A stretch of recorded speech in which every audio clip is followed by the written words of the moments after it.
어떤 시골 동네에 가뭄이 심하게 정말 너무너무 고생을 하는 거예요. 온 동네가 목이 말라 있는 거예요. 그래서 기우제도 지내고 백방으로 동네 사람들이 노력해 보지만 비가 안 와요. 비가 안 와.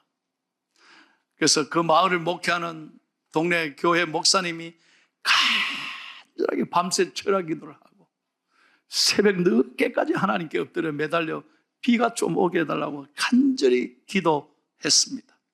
드디어 목사님이 기도를 끝내고 교회 밖으로 아침에 나서는데 아들이 아버지 하면서 뛰어오는데 우산을 갖고 뛰어오는 거예요.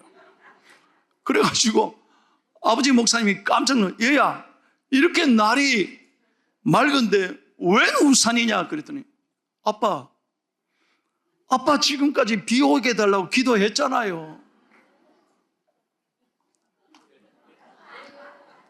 설렁했습니까? 아들은 기도한 대로 될 줄로 믿고 있었습니다. 그럼 미리 우산 준비하자는 거예요. 여러분, 우리는 비가 오게 해달라고 기도하면서도 응답을 기대하지 않습니다. 우산 준비할 생각하지 않는 거예요. 우리가 기도할 때 보면 어마어마한 기도를 할 때 있습니다. 정말 놀라운 꿈을 가지고 기도할 때가 있습니다. 그런데 그 기도가 이루어질 것을 믿지 않고 있다는 것이죠. 기도는 있는데 믿음이 없다는 것입니다. 결정적인 순간에 안 믿어요. 하나님보다 사람을 믿어요. 하나님보다 돈을 믿어요. 하나님보다 내 자신을 믿을 때가 너무 많다는 거죠. 사도행전 12장에 보면 사도 베드로가 감옥에 가두고 정말 어려운 절망의 순간을 만났을 때 초대교회 성도들이 얼마나 하나님 앞에 간절히 기도했는지 몰라요. 그런데 그들은 하나님이 이렇게 빨리 역사하리라고는 생각조차 하지 못했던 거죠. 기도를 하는데 하나님 정말 베드로를 풀어주실 거라고 아무도 상상하지 못한 거예요. 여러분, 그러나 성경에 보면 사도행전 12장에 보면 하나님이 어떻게 하셨습니까? 마치 기다리셨다는 듯이 온 성도들이 기도했을 때 하나님은 그날 밤 베드로를 풀어주셨습니다. 오늘도 우리도 마찬가지예요. 기도하면, 믿음으로 기도하면 하나님이 움직이시고 하나님이 일하시기 시작하는 것을 분명히 믿으시기를 바랍니다. 무엇이든지 응답받을 줄로 믿고 믿음으로 기도하면 하나님이 역사하시는 거예요. 한번 따라해 보실까요? 믿음의 기도만이 하나님을 움직입니다. 믿으시면 크게 아멘 하시기를 바라요. 야고보서 1장 6절에서 8절을 다 같이 읽겠습니다. 시작. 오직 믿음으로 구하고 조금도 의심하지 말라. 의심하는 자는 마치 바람에 밀려 요동하는 바다 물결 같으니 이런 사람은 무엇이든지 주께 얻기를 생각하지 말라. 두 마음을 품어 모든 일에 정함이 없는 자로다. 잘 보세요, 성경을. 수십 년간 교회 다녀도 우리 마음에 두 마음이 있습니다. 한 마음은 하나님인데 다른 한 마음은 여전히 세상입니다. 그래서 왔다 갔다 하는 거예요. 진짜 되겠나? 되겠나? 하나님 말씀 들으면서도 여전히 세상 걱정 다 하고 계십니다. 그러니 아무리 설교를 들어도 다 지나가고 마는 거예요. 오늘 분명히 보세요. 두 마음 품은 자는 얻을까 생각도 말라고 그랬어요. 여러분, 기도가 문장이 중요한 게 아닙니다. 교회 얼마나 오래 다녔느냐, 직분이 중요한 게 아닙니다. 어린아이도 기도하면 하나님 들으시고 역사하십니다. 오늘 그 내용이 성경에 기록되어 있는 것입니다. 느헤미야에 관한 이야기입니다. 느헤미야는 페르시아에서 태어난 이민 2세였습니다. 성경에 보면 단지 그가 하가라의 아들이란 거 외에 출생 배경이 잘 안 나와 있어요. 그런데 조국 이스라엘, 유다가 다 바벨론에 무너지면서 바벨론 포로로 그들은 70년간 노예살이를 합니다. 그 페르시아에서 태어난 이민 2세가 느헤미야였습니다. 한번 여러분 생각해 보세요. 저도 남의 나라에서 17년간 있었는데 남의 나라에서 태어나서 성장해서 이렇게 높은 자리에 올라가는 것 정말 쉽지 않은 겁니다. 너무너무 어려운 거예요. 당시 세계를 지배한 페르시아의 수상궁에서 술 맡은 관원장이라고 했습니다. 여러분, 왕의 음식을 책임지는 자리, 그건 왕의 목숨과 직결되어 있습니다. 그걸 아무나 맡기겠습니까? 아니, 페르시아에도 얼마나 좋은 사람들이 많은데 해필이면 유대인들에게, 해필이면 느헤미야에게 맡길 정도로 그는 신실하고 신임받는 좋은 사람이었다는 거예요. 출세한 거죠. 인간적으로 성공한 거죠. 여기까지 올라오는데 얼마나 죽도록 고생했겠습니까? 당시 페르시아의 비서실장 정도의 계급이었을 것입니다. 그런데 그는 자기만을 생각하지 않았습니다. 오늘 성경 2절과 3절에 보면 어느 날 조국의 형편에 대해서 묻습니다. 느헤미야의 마음속에는 조국이 가슴에 있었던 것입니다. 여러분, 그래서 조국의 형편을 묻자 그는 느헤미야에게 이렇게 말합니다. 조국 예루살렘의 성이 다 무너졌습니다. 나를 잃고 성벽이 다 무너졌습니다. 그 말을 듣는 순간 오늘 성경에 보십시오. 느헤미야는 금식하며 통곡하며 기도하기 시작합니다. 얼마 동안? 4개월 동안. 우리는 하루도 금식하기 힘든데 4개월을 눈물로 기도합니다. 마음이 너무 아팠습니다. 왜요? 자신의 조국을 사랑했기 때문입니다. 여러분 한번 생각해 보세요. 이민 2세입니다. 페르시아에서 태어난 아들입니다. 조국이 자기에게 뭘 해줬어요?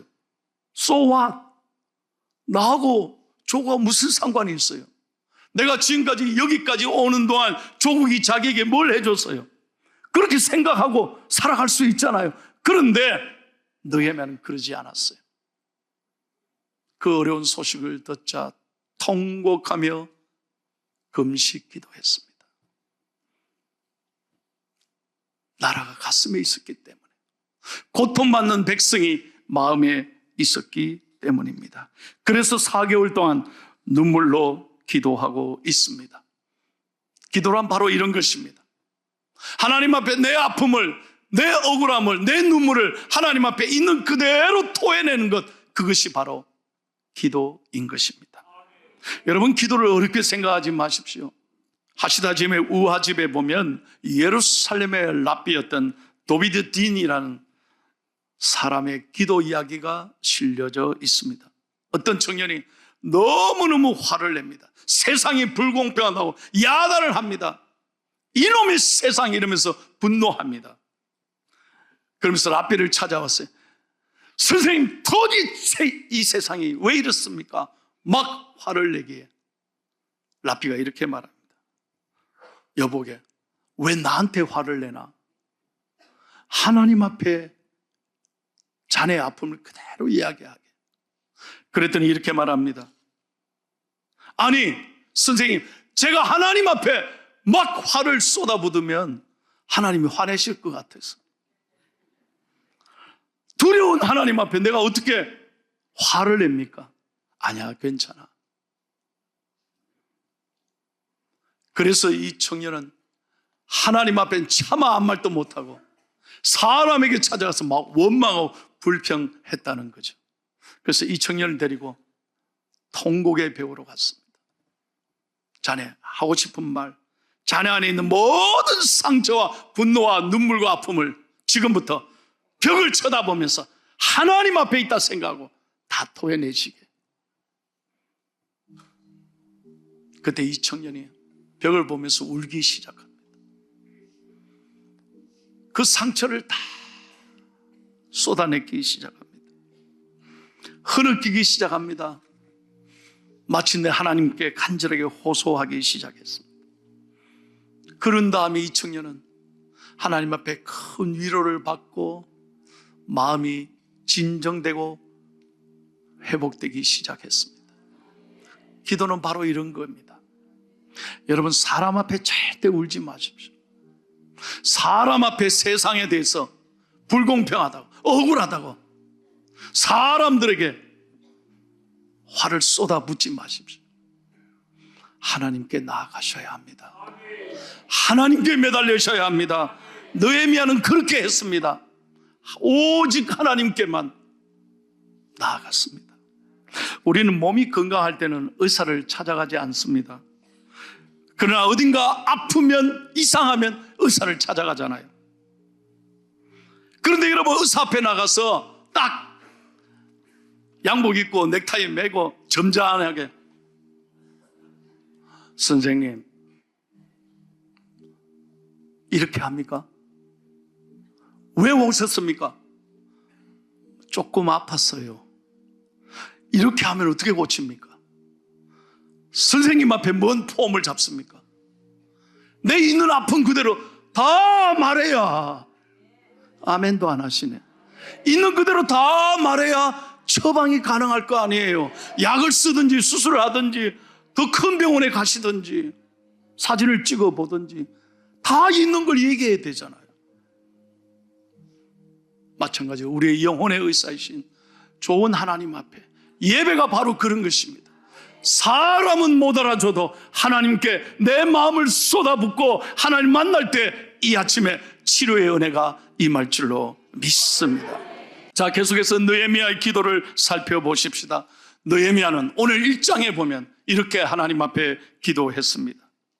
먼저 살아계시고 위대하신 하나님을 찬양하며 기도했습니다. 5절 말씀을 다 같이 크게 읽겠습니다. 5절 시작. 이르되 하늘의 하나님 여호와 크고 두려우신 하나님이여, 주를 사랑하고 주의 계명을 지키는 자에게 언약을 지키시며 긍휼을 베푸시는 주여 간구하나이다. 아멘. 잘 보세요. 느헤미야는 무너진 이스라엘을 보면서 슬퍼한 거 아니에요. 그것만 매달린 게 아니에요. 그것만 바라본 게 아니에요. 지금 상황은 어렵지만 믿음의 눈을 열어 위대하신 하나님을 바라보고 감사하며 찬양했다는 것입니다. 크고 두려우신 하나님, 살아계신 하나님, 그러면서도 부족하고 못나고 불쌍한 우리를 용서하시는 은혜의 하나님, 자비의 하나님, 이 이스라엘을 용서하시고 치료하실 하나님 앞에 기도했다는 것입니다. 여러분, 그렇잖아요. 우리가 오늘도 예배에 나왔습니다. 하나님 앞에 서면 얼마나 두렵겠습니까? 내 모든 것 아시는데, 내 마음의 생각까지 아시는 하나님 앞에 여러분, 우리가 서 있다고 생각해 보세요. 얼마나 두렵겠어요. 그러나 그 하나님은 두려우신 하나님뿐만 아니라 우리가 부족해도, 우리가 아무 것이 아니어도, 가진 것이 없어도, 연약해도, 실수하고 실패해도 용서하시고 사랑하시, 감싸주시는 좋으신 아버지 하나님이시라. 그래서 느헤미야는 사람이 아니라, 권력이 아니라 세상의 어떤 것도 두려워하지 않고 오직 하나님께만 찬양하고 하나님만 바라보고 있는 것이죠. 오늘도 우리는 믿음의 눈을 열어 살아계신 하나님을 바라보며 기도하는 은총의 아침이 되기를 축복합니다. 그 다음에 두 번째 중요한 건요, 느헤미야가 이렇게 고백했어요. 이 이스라엘의 죄는 자신의 죄 때문입니다. 자백하며 금식하며 회개하며 기도했어요. 6절과 7절을 다 같이 읽겠습니다. 시작. 이제 종이 주의 종들은 이스라엘 자손을 위하여 주야로 기도하며 우리 이스라엘 자손이 주께 범죄한 죄들을 자복하오니 주는 귀를 기울이시며 눈을 여시사 종의 기도를 들으시옵소서. 나와 내 아버지의 집이 범죄하여 주를 향하여 크게 악을 행하여 주께서 주의 종 모세에게 명령하신 계명과 율례와 규례를 지키지 아니하여. 여러분, 잘 보세요. 지금 이스라엘이 망한 것, 성벽이 다 무너진 것, 하나님, 저 사람들 진짜 나쁘죠. 저 사람들 정말 벌 받은 거 마땅하죠. 그렇게 기도하지 않았습니다. 나와 내 집이 죄를 범하였나이다. 공동체의 눈물이, 공동체의 아픔이, 공동체의 죄가 내가 기도하지 않은 죄 때문에. 멋지잖아요. 감동이잖아요. 대통령 선거를 앞두고 있습니다. 정말 지도자는 눈물을 흘릴 줄 아는 사람이어야 합니다. 공동체의 이 아픔에 대하여 책임질 줄 아는 지도자가. 그래야 대한민국이 희망이 있는 것 아닙니까? 전부 다 남만 비난해요. 다 저 사람 문제라고 다 남만 지적해요. 저는 정말 이게 가슴 아프더라고요. 오늘 우리도 마찬가지 아닐까요? 여러분 수십 년 동안 예수 믿고 직분을 받고 하나님의 은혜로 오늘도 생각해 보세요. 내가 일어나서 건강하게 이렇게 내가 옷을 입고 이 좋은 교회 여러분 걸어서 운전해서 차를 타고 오셨다면 정말 여러분 복 받은 사람 아닙니까? 그러면 나만 위해서 살아야 합니까? 오직 내 것만 생각하는 이기적인 사람이 하나님이 좋아하실까요? 세상을 불공평하다, 세상이 엉망이다 화내는 것이 아니라 우리가 적어도 예수 믿는 사람이라면, 기도하는 사람이라면 이 민족의 죄에 대하여, 이 백성들의 눈물에 대하여 책임지고 기도할 줄 아는 사람, 그게 진짜 예수 믿는 사람 아닐까? 나라가 이렇게 어려운데. 그런 얘기를 너무 많이 듣습니다. 목사님, IMF 때보다 더 어렵습니다. 식당이 너무 힘듭니다. 정치적으로 너무 갈라져 있잖아요. 누가 대통령이 되든지 간에 정말 극도로 더 분열될까 너무 걱정이 되잖아요. 오직 자기만 생각하는 정치. 우리가 외교적으로 보면요, 우리나라가 지금 너무너무 절박한 상황 아닙니까? 지금 미국으로 들어가는 유학생 비자가 다 스탑됐습니다. 여러분 관심이 없습니까? 미국이 이제 스탑했어.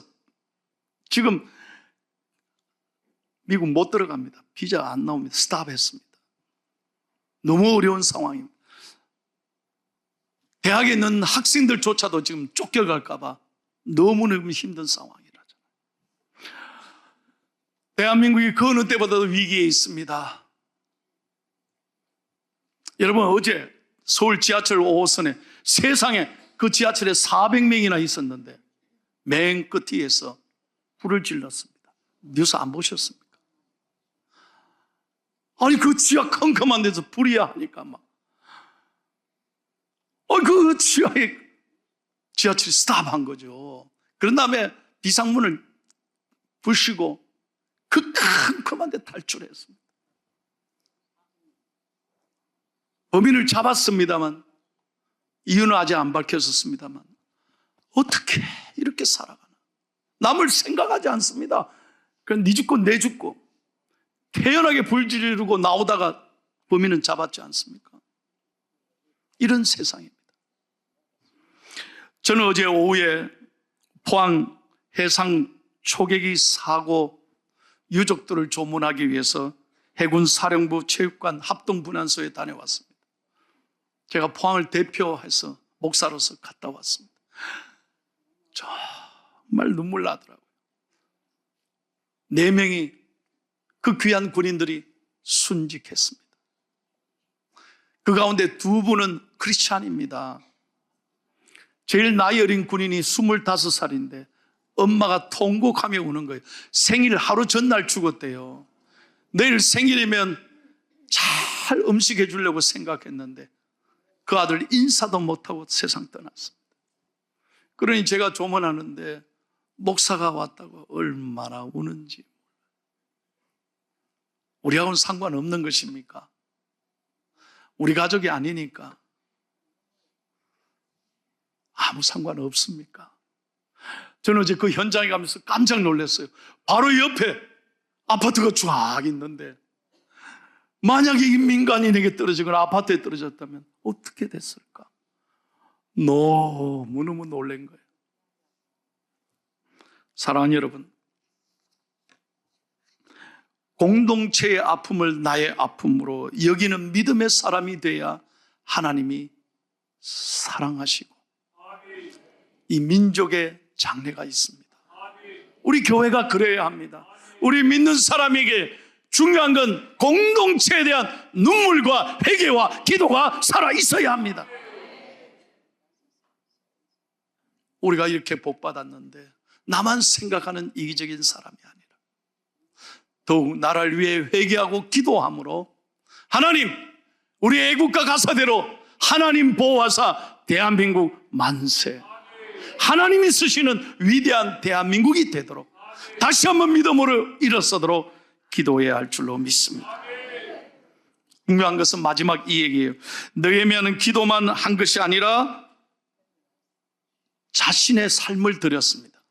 그리고 자기를 사용해달라고, 자기에게 다시 한번 기회를 달라고 간절히 기도했습니다. 11절 말씀을 읽고 마치겠습니다. 시작. 주여 구하오니 귀를 기울이사 종의 기도와 주의 이름을 경외하기를 기뻐하는 종들의 기도를 들으시고 오늘 종이 형통하여 이 사람들 앞에서 은혜를 잊게 하옵소서 하였느니 그때 내가 나의 왕의 술관원이 되었느니.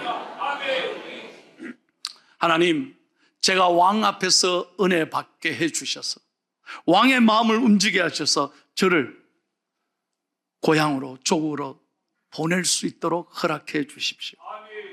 얼마나 멋진 기도예요. 얼마나 놀라운 기도예요. 여러분, 왕이 화를 내고 느헤미야를 죽일 수도 있잖아요.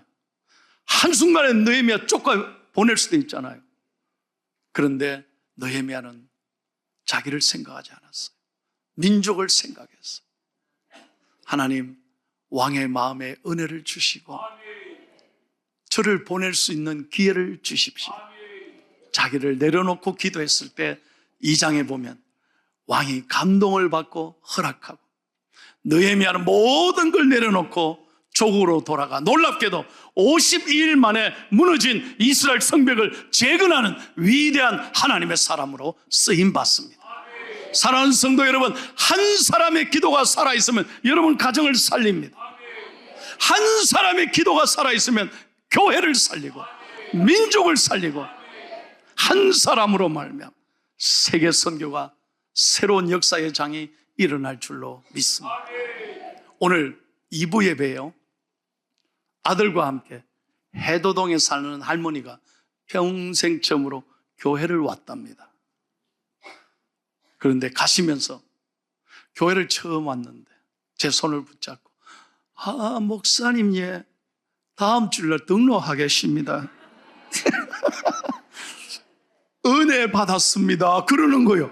생전 생고구마가 은혜 받았다는 말 듣고 내가 더 은혜 받았어요. 근데 놀라운 건 눈에 눈물이 걸성걸성하더라고요. 교회 처음 나왔는데. 제가 지금 무슨 얘기하는 겁니까? 수십 년 교회 다니면서 이렇게 귀한 직분을 주셨는데 우리는 눈물이 없습니다. 남의 아픔을 봐도 그냥 지나가는 거예요. 아무 생각이. 그건 아니잖아요. 이건 하나님의 뜻이 아니에요. 우리 한 분 한 분이 깨어 기도함으로, 우리 중앙교회가 깨어 기도함으로 세상을 살리고 민족을 살리고 세계 선교에 헌신하는 우리 좋은 교회 되기를 축복합니다. 우리 이제 6월 3일 내일 모레 대통령 선거합니다. 정말 기도해야 돼요. 내일 월삭 기도에 많이 나오십시오. 기도할 때 하나님이 이 대한민국을 책임져 주실 줄로 믿습니다. 이 어려움을 하나님이 좋은 지도자를 세워서 다시 한번 일으키게 될 줄로 믿습니다.